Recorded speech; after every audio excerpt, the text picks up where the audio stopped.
You have in your folders the 2 minutes from the last cycle and no formal committee reports scheduled for this evening. We will now hold a public forum. Nicolay?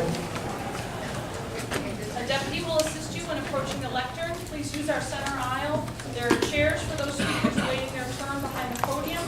I'll call 3 names each time. Please come forward and be prepared to address the legislature when your name is called. Each speaker will have 2 minutes and only 2 minutes in which to address the legislature. We'd appreciate if you can conclude when the buzzer sounds and you can exit through the clerk's office door. The first 3 names I'll call are Joe Wheeler, Tom Gregory, Javier Ortiz. You can all come forward.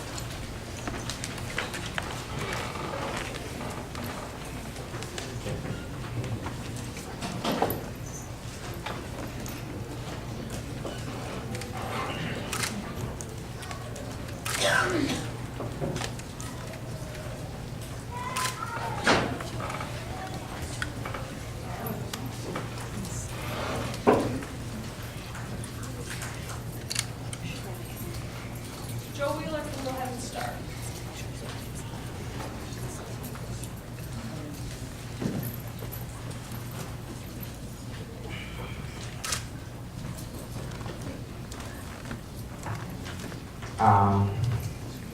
I remember people made fun of me, call me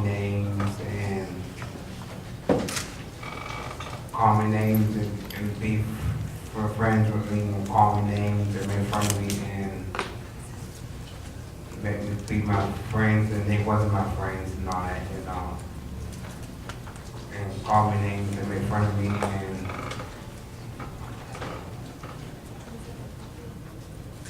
not my friends, they said they wasn't my friends and made fun of me and called me names, and that's all they did to make fun of me. Yeah.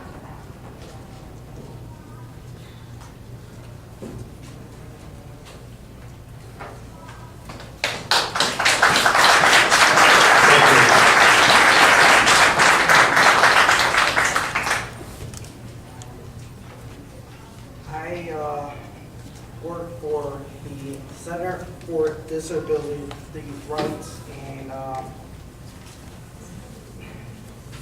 the R word, and I'm gonna use retard.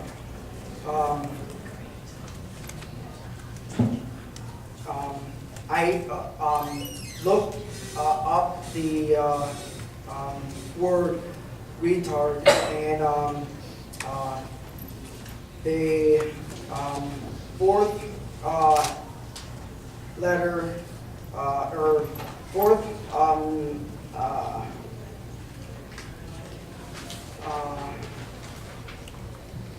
letter B, it says a person that is stupid, obtuse, or ineffective in some way.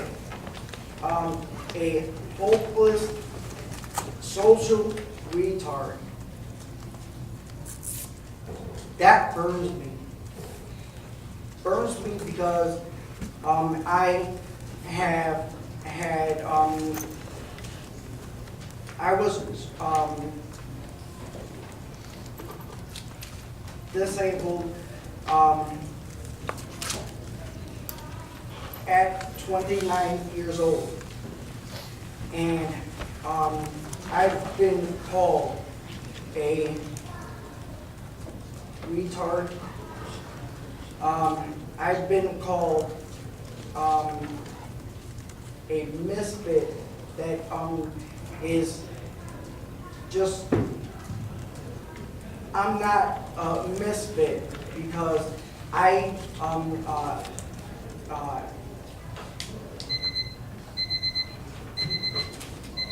thank you. Thank you.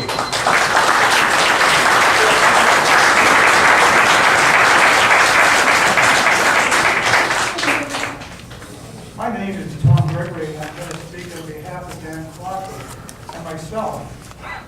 About a week ago, I was talking with a woman who's a therapist and a worker working with people with special needs. And in the context of the conversation, I used the term retarded. Immediately stopping, no ill intent, but I used the word nevertheless, and I stopped, and she caught me. She said, well, in the professional circles, that is the correct term that we use. Not retarded in terms of a denigration, not to put down, but it's a term that says we have to, that's a term that was professionally used.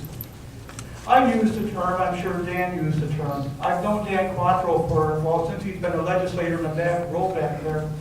And I know that when it came to working for a county budget that would pass on the behalf of all people in this community, including the service community, that Dan Quattro was an advocate for you. Dan Quattro has never spoken against the care community, the health community. In fact, Dan Quattro, along with the rest of the legislators in this body here, in this building here, have tried to find a way to make the budget work so that as much coverage as can be given. Now, I know Dan Quattro. I know him from our conversations outside the hall here. I know from the political sidebars and everything else. And I'm going to say this right now, the man's a quality man. He's a chiropractor. He's a medical artist. Now, people like that, I'm sorry, don't work in that profession, a curing profession, to try to make people feel better and then turn around and lambaste. I think the one thing that bothers me more than anything is the fact that a comment made that we all make comments we wish we could take back. And I'll tell you what, I'm the #1 offender here in this room. But my gosh, I don't have a newspaper. I don't have a press following me around. And thank goodness, because if I did, I'll tell you what, I'd be tarred and feathered and thrown out of this community. I would say when you look at this man right here, obviously he's going to take a lot of grief tonight. But one thing about him, I know that man's heart, and I'll stand here behind this podium and speak in his favor. Dan, you're a good man. I'm glad to know you. Thank you very much. The next three speakers are Flo Trippi, Bernice Mack, and Linda Ostertag. You can all come forward. Flo Trippi, Bernice Mack, and Linda Ostertag.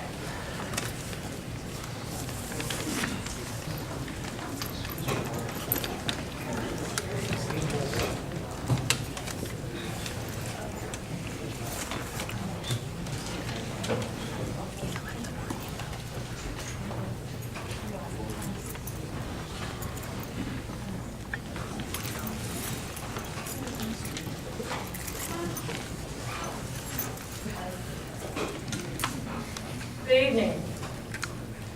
I am Flo Trippi, and I serve as the Western Region President of CSEA. I am here tonight to inform you of some disturbing actions that have occurred here in Monroe County government. As you know, CSEA represents many employees in Monroe County, both full and part-time. Recently, county administration violated the Taylor Law by sending a survey to our part-time employees and members, asking them whether or not they wanted to be represented by CSEA, thereby undermining CSEA's ability to properly represent our members. That began a number of legal actions by CSEA, which resulted in CSEA being granted a temporary restraining order, culminating in a hearing before PERB. Yesterday, we received PERB's decision. We won on all counts. The